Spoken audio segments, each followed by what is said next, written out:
Anko buzibu ki? Mwana ali ageze kusala amalodi nakuba omwana abandi. Omwana yali mu mbeera ki? Tanali bubi. Ate akoze sobi n'akomawo gy'avudde. Tano tugenda bocha mu. Z'okulwanagana mbavubuka n'okukola effujjo zizimu ku mboozi zesikyayagala kukola. Olw'ensonga nti abakola effujjo abamu banoonyaamu mannya na ttutumu okusigala nga bali mu bizinesi eno gye tulimu eya showbiz.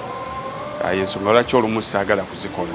Naye ate ne weekanga nga olina okugyogerako olw'ensonga mulimu abalala abagiyigirako abayigira ku ffujjo erigenda mu maaso n'ogamba waayi kambeeko eddoboozi lyenteekayo tomanya liyinza okubaako gwe liyamba liyinza okubaako gwe litaasa abadde alowooza nti embeera eno gye tulina okutambuliramu.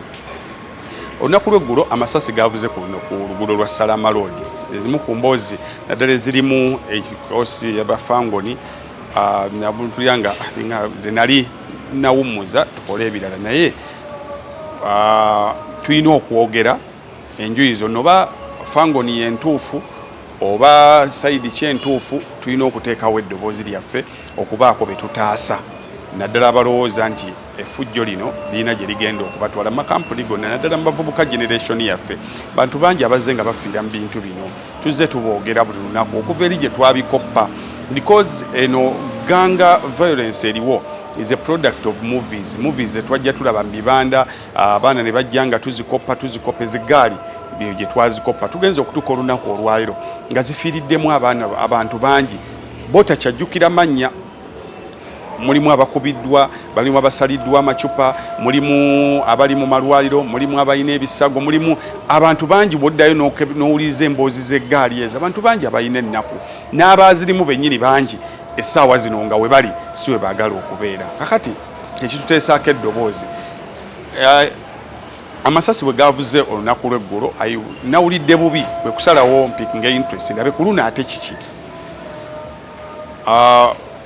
Waliwo omuvubuka muwuliriza wange yampereza narration ye kyagamba ekyabaddewo kuba yabadde alaba kuba wabadde buli omu yabadde ne version eyiye kakati ono nampa version kuba ye yabaddewo ate wakolera nga mwesiga nsaba owulirize owulire embeera ku kantu katono nnyo bwe kati ketusobola okusolovinga kuwuliziganya naye bwe tuneewulira essajja baganda bange tetwogera bintu bino nti tubakuba tetubaagala.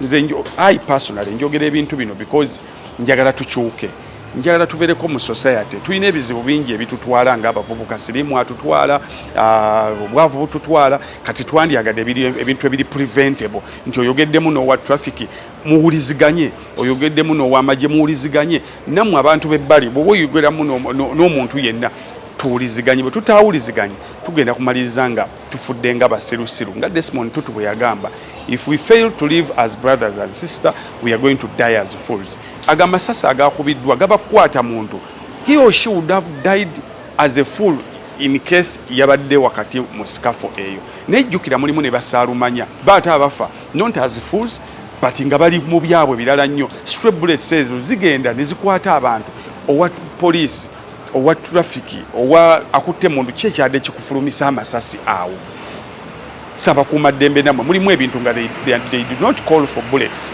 kati bullets ezo wazega zikubakuba ziyinza okutiramu omuntu but again the push factor ng'abavubuka fangoni mwe mulowooza buli avaayo okwogera abakuba era mmanyi mugenda kumbuukira mudde mwogere kino mwogere kiri but deep down in your hearts bwe mwebaka buli kimu nga kikkakkanye mumanyi obuzibu bwe mwolekedde singa tunaasigala nga tutambulira mu mbeera eyo. Kasooke tuwulire omukulu ono ye nga bwannyonnyola embeera bwe yagirabye. Dr. Kefungula Musiza mpulidde ng'oyogera ku mboozi eyaguddeyo ku Salama Road nze mbeera awo mu junction yagenze okugwayo ensasagge nga weetuli ku ggalagi awo tukanikira piki aliyeni yavudde Makindye n'emmotoka ze bbiri ey'ennene n'ey'entono nga zibwatula bino bye bateekamu ebibwatuka nga ez'empaka. Bwe baatuuse awo babadde bali mu Tereza mwala gwa junction awo nga balina ebigoma bye bateekayo nga abakozi we bali. Omwana n'awubaka fulaaga aka lwedi bayimirire mu kuba nti kuyimirira kanyama omu ne bavaako abali ku mmotoka ey'emabega Kanyama omuwanvu na musajja ye tasina muvubuka mukulu. Kati yazze wano ewali omwana eyamuyimirizza. Baatubaddeko akabanga wali omwana oba yazzeemu ki, yamukubye eŋŋumi esooka wano waggulu w'ekyenyi, endala n'agimukuba wansi w'akaba. Omwana nakkirira yekka n'agwa. Bwe yagudde Omuchina ajja abakulira awo. Omwana gwe baakubye yabadde musoga. Omuchina ajja. Bwe yazze ayimirire mu maaso g'emmotoka ya Alien Skin ye yabadde ekulembedde.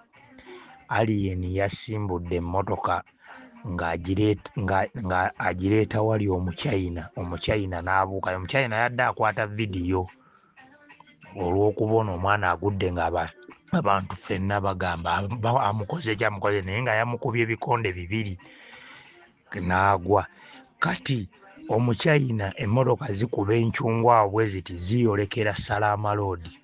Bwe zaakutte Salama Road, Omuchina akuba essimu agamba bali abali eri mu maaso bazibe ekkubo nti ezo emmotoka ezijja 2 zikoze effujjo wano. Alien avuga atuuka eri mu maaso asanga ekkubo balikoze eki, balizibye. Yagenza okukomawo nga ne wano wakoledde ensasagge. Omuchina agambye Sinotruck eyabadde ereese ettaka epaakingewo n'esalawo ekkubo n'eziba. Alien bwe yazze ng'atuuseewo mu kaseera ako ne yeekyanga ng'emmotoka ziri awo bakanyama ne bavaako. Mu kuvaako wabaddewo omusirikale be baaleese 2 ab'amagye abazze. Omu ye yasoose okutuuka ku piki n'omulala ne bamuleeta. Omulala eyatuuse yamugambye vva mu mmotoka. Alien n'alemeramu. Omusirikale n'atandika okugikuba emipiira. Alien n'atandika okwetolooza emmotoka. Kati eri ekiddugavu ekinene ne kidda emabega. Awo abantu we baweredde ne bano abaana abakola enguudo abo abasima emyala abo be baleeta ne bawera ne baleeta ebitiiyo nsuuluulu ne batandika amayinja n'abantu ba bulijjo ne bakuba. Jjukira oli dansa gwe baakuba yafa. Yali abeera ku galagi emu eziri awo nga waatera okunona piki n'agenda n'ekizindaalo ky'okuzina.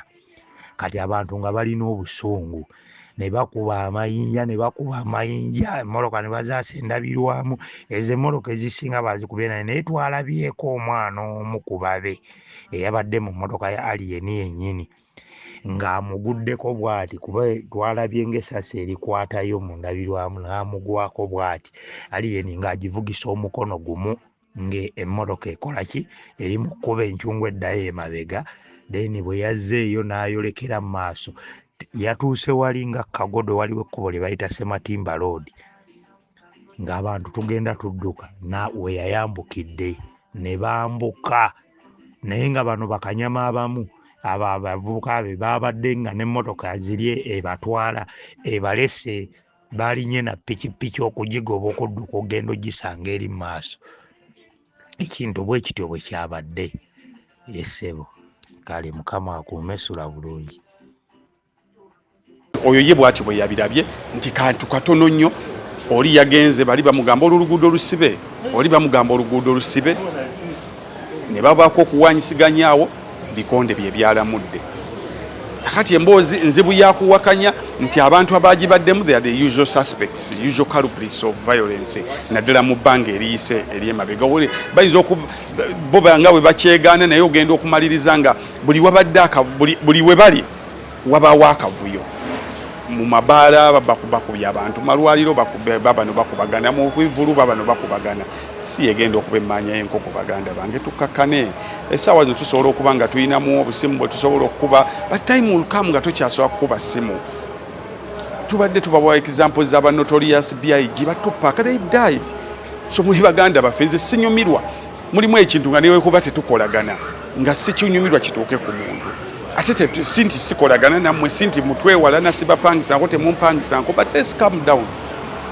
Twogeddeko n'omwogezi wa poliisi mu Kampala Metropolitan Rachel Kawala n'abaako ye byatunnyonnyodde okusinziira ku misango nga bwe gyazze ku poliisi. Katumulabe atunnyonnyo.